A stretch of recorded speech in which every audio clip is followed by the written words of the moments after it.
Thank you, Sean. You know, a little bit of perspective here. I think this is having done this for a long time and evolved into the surveys as years ago and up until actually fairly recently. These kinds of exercises often involve people sitting around tables and doing various things, which have a lot of challenges to it. There are demographic challenges. There are people that don't like to speak up. There are people that speak too much. And I think the results of those exercises, as I did this over many years in different contexts, I felt they were less and less valid. And these surveys, which I just did a couple in the last few years when I was in Boston, I got much more out of these. I think this has been a tremendous exercise. And again, having read these, and Sean read them all more than one time, people were very thoughtful. And the interesting thing about this is, you know, you have questions like, should they be anonymous? We decided yes. Well, what if people, you know, go on tirades, and what if they're say things they shouldn't say? Well, you don't get that. There's a level of confidence that I like to express in people that I think is borne out in these exercises. There was not one person. Adult entertainment was probably somebody's idea of a joke after 3 or 4 beers, but other than that, everybody is very thoughtful, and that's the thing that impresses you when you do these exercises. It's not what you would think, I guess, if you spent too much time listening to kind of the popular media, how people really are, at least in my experience. So I think this is really, the themes just kept coming through no matter how we asked the question, no matter what the age of the respondents. We got very consistent results. So to me, that means there's a lot of validity. Secondly, this is not a set of results that I've ever seen before. So if you think some of this is obvious, you know, who doesn't want a walkable place? That one may be a little bit of mom and apple pie. But a lot of these are very specific to this district, including the social service thing.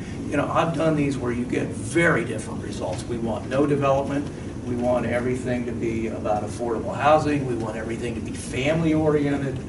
You know, this is very specific to this district, and you can feel that as you go through these responses and you see them.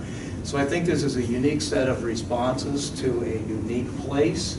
And then finally, I would add as an editorial comment, this is a very optimistic set of results. It really is. This is forward-looking.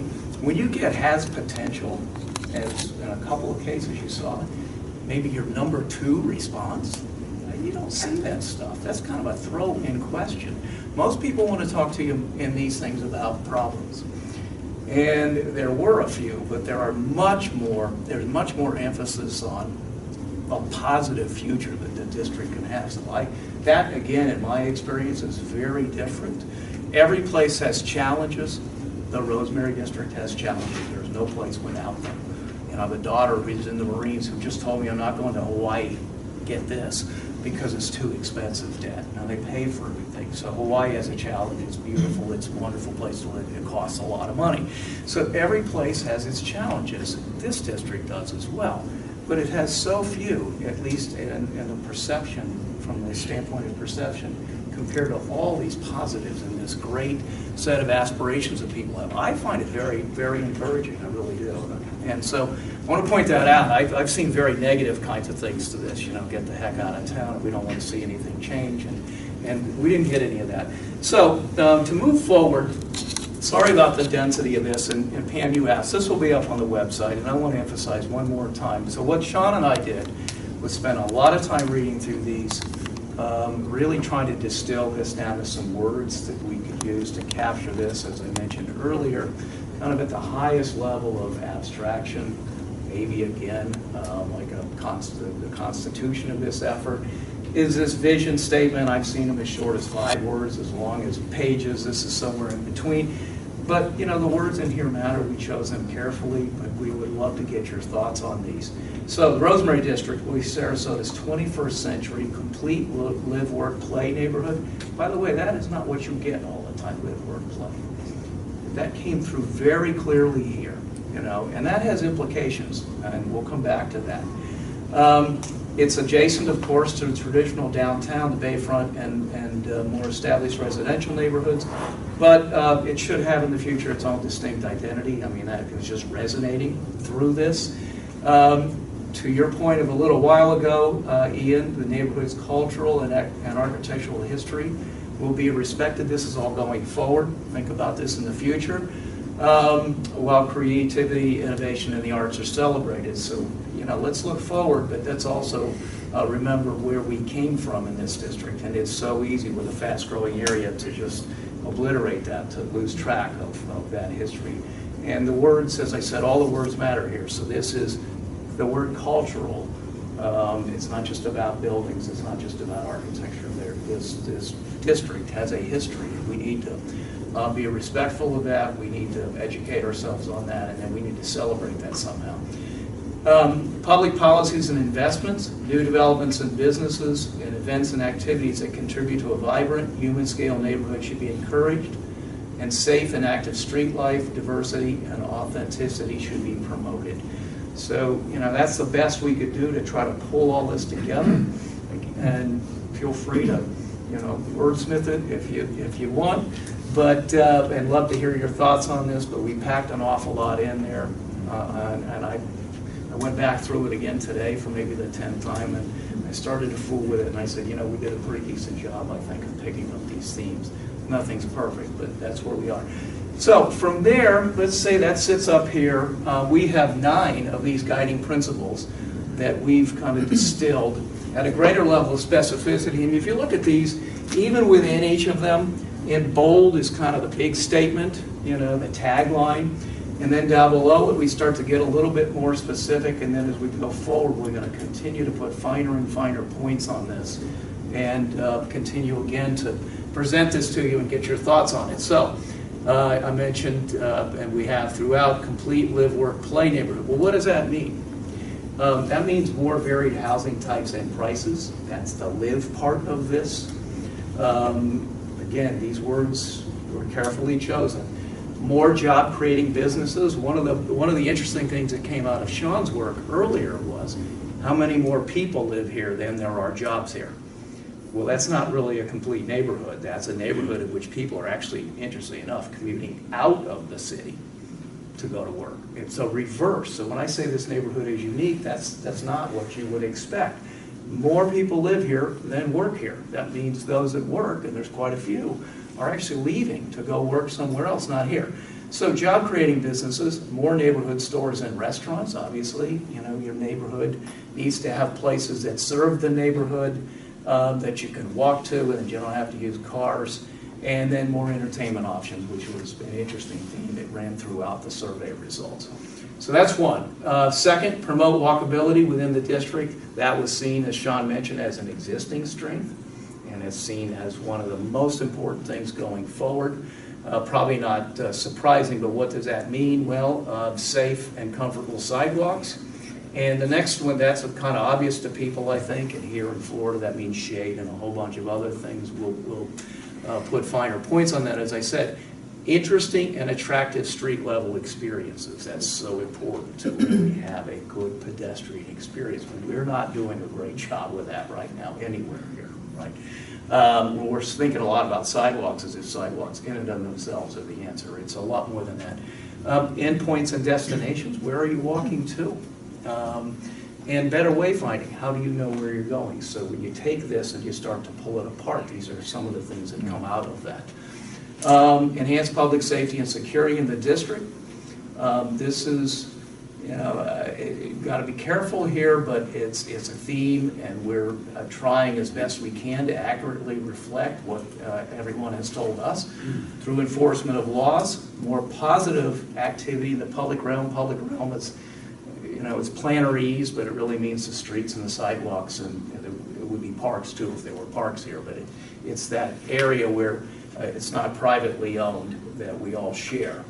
More positive activity in public realm, enhanced police presence, better coordination between the neighborhood, law enforcement, and social service agencies. Everybody's kind of doing their own thing right now.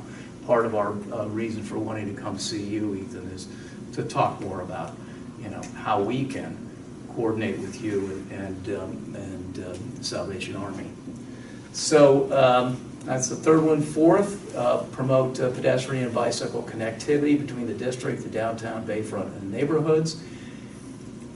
And following that, new, well-designed, high-quality, and safe means of connectivity. So they don't exist right now. So the word new means they have to come. They're in the future.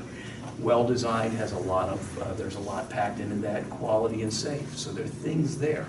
And so these words, again, we just didn't just write it as fast as we could because we were on a, we put a timer in front of us. So think about those things and see if we've captured that. Again, celebrate the district's cultural and built history. To me, this starts with identification. I'm not sure that we really even, or knowledge, there's a lot of ways to describe this. Identification, understanding, education. So first we got to put a baseline there, which is not, to me at least, having spent a lot of time talking to a lot of people. I'm beginning to put some of the puzzle pieces together, but there are people that know a lot more than I do. So you got to start with the baseline, which we still got to do a lot of work on that.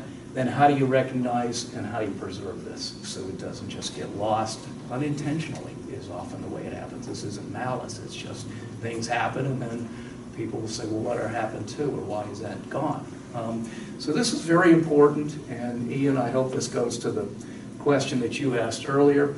Presence of nature in the district, or using that term is sort of more encompassing than all these names from pocket parks and various things. So let's just talk about nature because it's parks, trees, so forth. Neighborhood and pocket parks, enhanced landscaping, and so forth.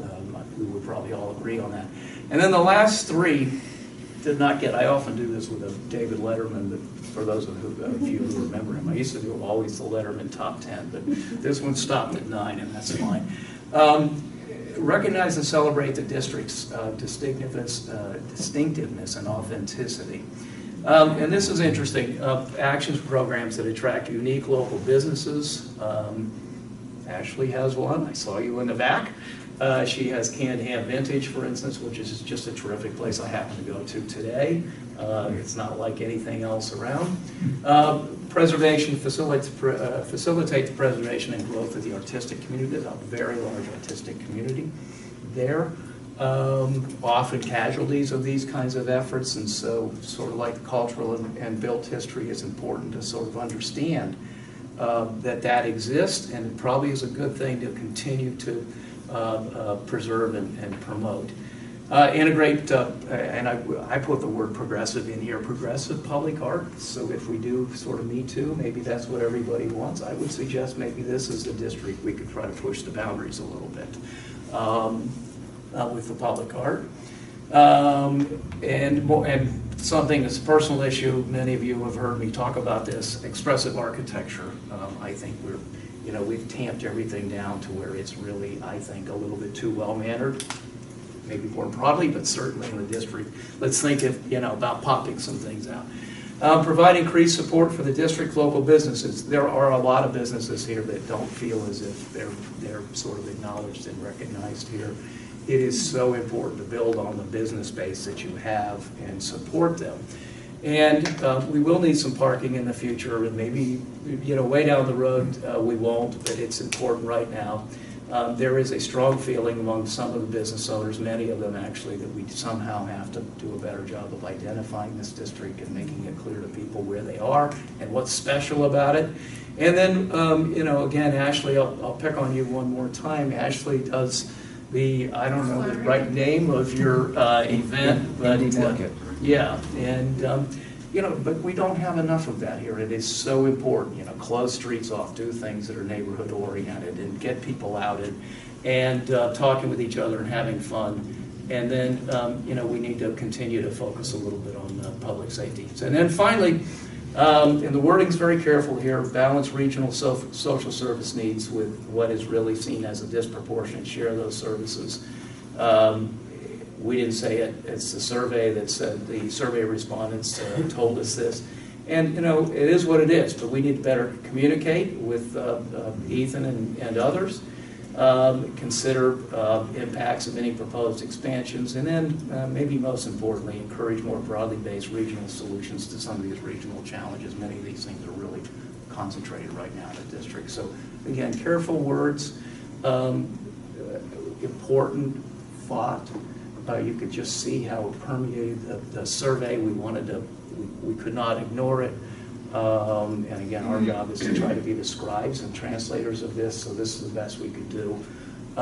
So I feel myself that this really is an accurate representation of many months, not just this survey of talking with everybody.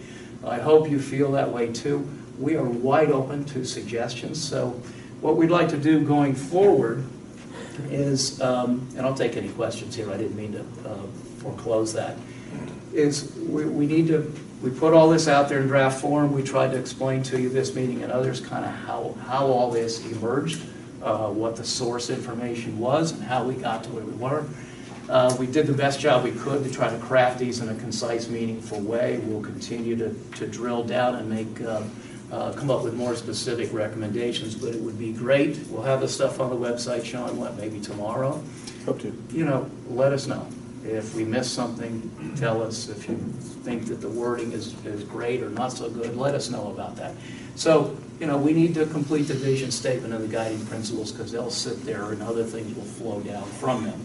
We're going to start working with Kimley Horn on some recommendations. So, you know, let's just take a simple one, walkability.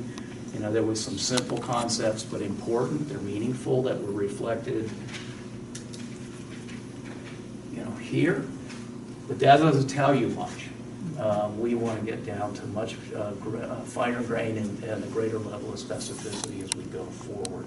And again, that'll all be brought to you, tested with you, so that at the end of the day, this isn't my plan, it's not Kimley Horn's plan, this is our plan, is where we're really trying to go with this. So, oops, let's see.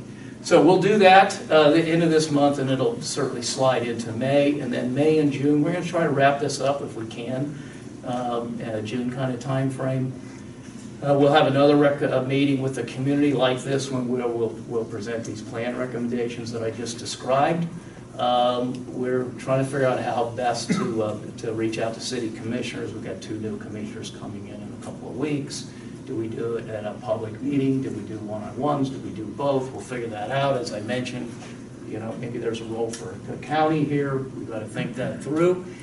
And then, you know, what will come out of this is if we just do a great report and everybody's satisfied with it, and we don't continue with the effort and we don't transition or segue into outreach and advocacy, we're not going to get where we need to get. There's also another question up there, which is how are you going to pay for this stuff? We've avoided that. We told everybody that up front because if you put that in front of these efforts, it's the only thing everybody wants to talk about.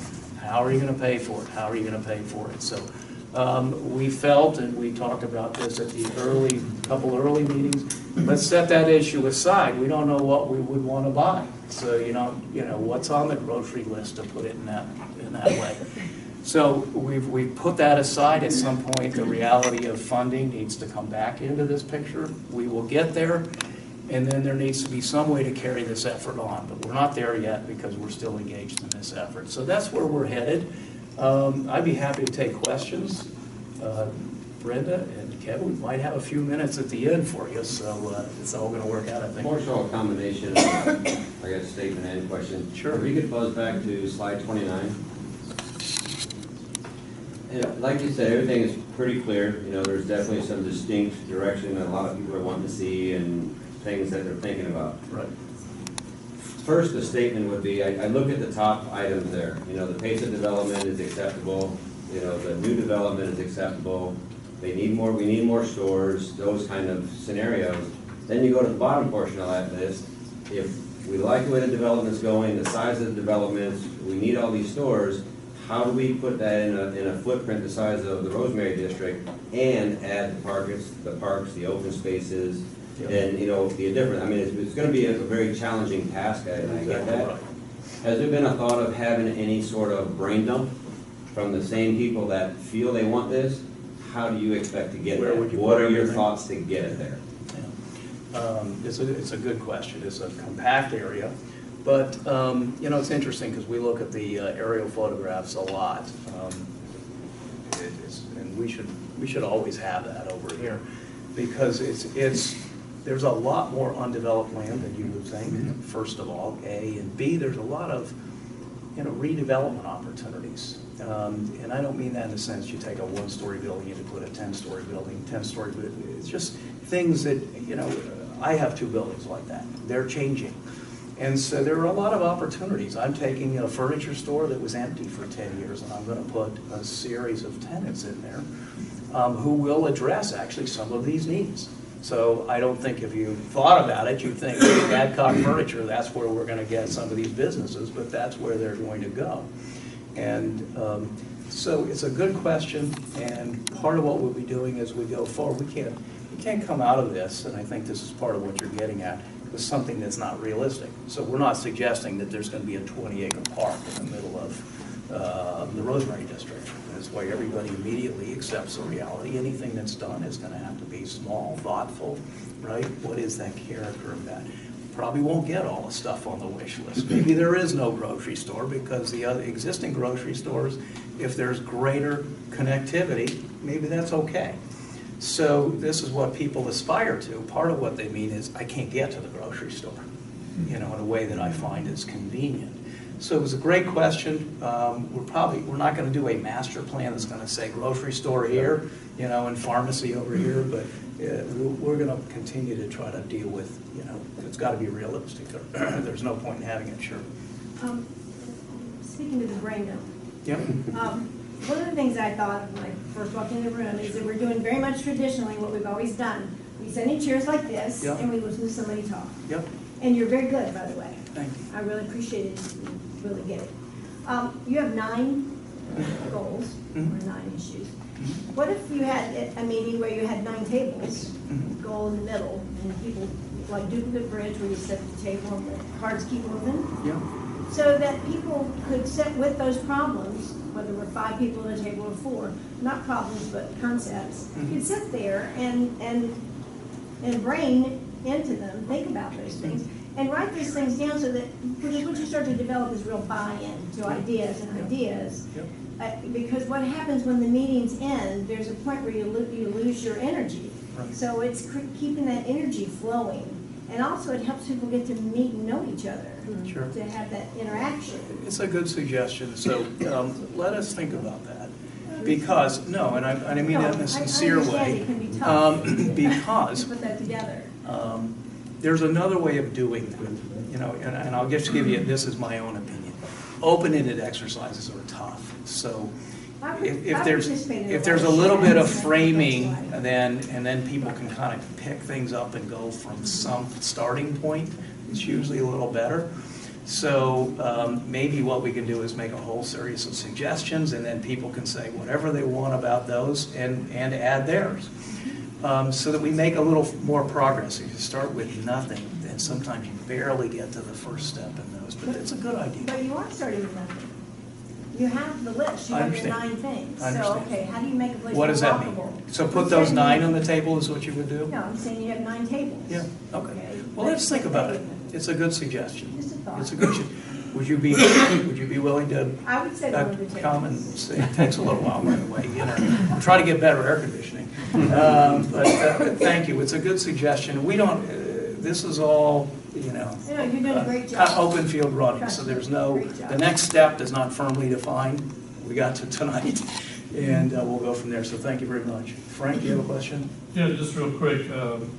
With the tremendous amount of new number of units coming in, which means a lot more tax dollars. Yeah. I'm sure when you guys are talking with your one-on-ones with the commissioners and so forth, yes, you're reminding them that there's going to be this huge amount of money, yes, being generated by residents in this area, which I would hope the city is seeing that and going to be willing to maybe buy us some park space for potential park space. Is that part of it? Every time you talk to the city commissioner, you start jabbing with that a little bit too? Well, what we did do, and I don't know if you were there, Frank, met him in 2 meetings ago, but one of the exercises, and it's on the website, I believe, but the additional tax revenue, to your point, that's coming out of this district, I think if I remember the numbers, it's going to triple in the next 5 years.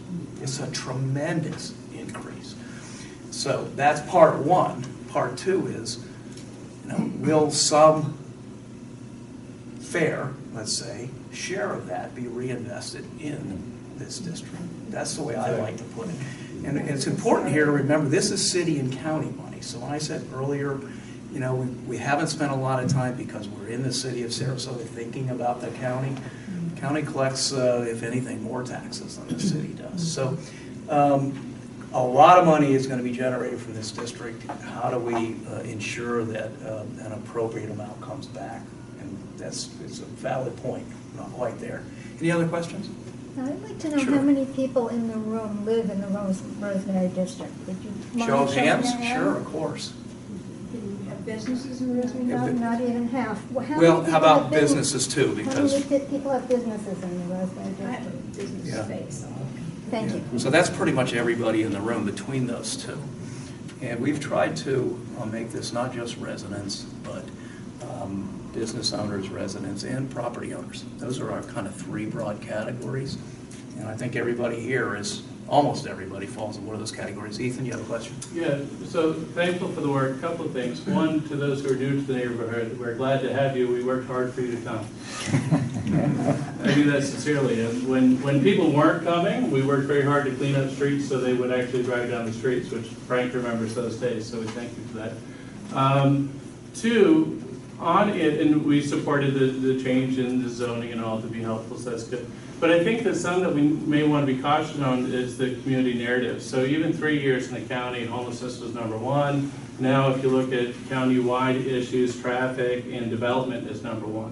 So I think we need to be careful in the narrative. I love to see the affordable housing in there, but I think we have to be careful because the way that we see it is that development is good, affordable housing maybe, parks maybe not. I mean, the truth is we probably own more open land than anyone else in the room. And so how do we change this conversation so that we say, in order to be a well-balanced neighborhood, what Sarasota County, if you look over the last 20 years, and that's the limit of my research and history, is the projects always start with the same intent. Let's go for development, and then we'll look at affordable housing, and then we'll look at parks. And we end up with development with no affordable housing, no parks, and traffic problems. Right. So part of this, and we invested in the plan as well, because Ian called me a lot of times. But part of this is really our opportunity to say, no, we want to be different. Yes. So I'm just saying, you look at your summaries and stuff, most of yours, if you're reading this, is very development heavy. The development already owns the property, they're already coming, we're not going to slow them down. So how about we start changing the neighborhood already to affordable? And what's interesting is our people are pretty edgy, you're welcome. So we need to, right? And we probably have the most affordable spaces in the community. You're welcome. So how do we change, to be a narrative, to be an edgy, authentic neighborhood, how do we change that? Because it's also our people, 60% of our people who are work downtown. So how about we start changing that so we don't fall into the old traps of narratives, which are just really kind of boring. I mean, if you wanted that boring narrative, you wouldn't be paying $500,000 to live within a block of the Salvation Army. So I think that this is great work. I think the order of it creates an unfortunate narrative. I'd like to talk further with you about that because I'm not quite sure. Good thing we have a meeting. Yeah, and the whole idea here, by the way, driving this was to avoid exactly what you're describing, that there would be a whole series of projects, many more than we have now, and then there would be a moment of recognition, the opportunity has passed. So we're actually trying to do what I think you're describing, which is let's take into account all the other things that are not necessarily going to be done by the private developers that ought to be part of this neighborhood, and try to get those onto the agenda and then figure out how to promote those, starting with what would we like to see. So we'll talk about it. So I've had some joy in urban planning, which is fun. So the point being, to extend the conversation, it just says that development is going to be natural. That actually needs breaks. That's the part. Right? Yeah. That actually is going to need breaks in order to bring the other parts in. Yeah. So by putting the caution on development, we'll actually create the room for affordable housing, edgy, authentic, and small businesses. Because the other way around, right, the 1.5 million condos is going to squeeze out the room in a moment. Okay. I hear you now. I better understand. We'll talk about it when we meet. Thank you. Patrick? Howard, one maybe suggestion in your slides dealing with next steps might be a little more formal recognition of some of the outreach areas. As you well know, and the question was brought up about where we find the space for parks and so forth. Yes. You know, the effort by the Downtown Sarasota Condo Association began almost 2 years ago doing just that, trying to identify that space. We produced the proposal for pocket parks in the Rosemary District a year ago. Right. And so there's a lot of efforts already identifying spaces and working with businesses to do that. So one of the things is kind of formally showing how that effort dovetails as this goes forward. So That's as a a valid point. next step. There's been a lot of good work done. Patrick and others in the room have worked on that. So good point. Send me a message on that, if you don't mind. All good stuff. Thank you. One more? Would you have one for me to speak again? Is that okay? I'm sorry? It's okay for me to speak one more time? Sure, of course. I want to speak to the concept of parks. Mhm. I'm a very firm believer that any person who lives in the city of Sarasota ought to be able to walk out their door and within 10 to 15 minutes be at a park, okay? And a lot of that's about how you get there. What's the journey like? And I will remind, of course, everybody who lives in Rosemary that you do have some really fine nearby parks. Gillespie Park, Pioneer Park. Those are all ways to get, how you get there. Right. What that journey looks like, how it feels to you is important. Pocket parks, absolutely. I live in Laurel Park, we have a pocket park and people gather there. Right. We have big tunes in the park, events there, it really makes community. So pocket parks are really, really important, but remembering that we're part of a whole big city, and those journeys to Gillespie Park, to Pioneer Park, to the Bayfront Park, those are how we get there, how it looks like and feels like, is part of what you're talking about when you talk about walkability. Yeah, exactly right. Yes. Exactly right. And that goes to your question. Look, and we'll try to read. Brenda, I'm sorry, we'll give you a couple minutes here. You have a question, or you want to just get up and talk? Don't forget us. Yeah, we won't. And so I'm going to try to wrap it up, but to your question, just to maybe this is a good way to wrap it up. You can never accommodate the whole wish list, and you can't accommodate in an area of this size, which is, well on its way to being built. But there's a lot more opportunities when you stare at everything that you think. And one of the ways you address these is you just tap into what else is available to you. And it's walkability, it's connectivity, and so we might be borrowing from adjacent areas to satisfy what the neighborhood wants to see in the neighborhood, because that's a better way to do it.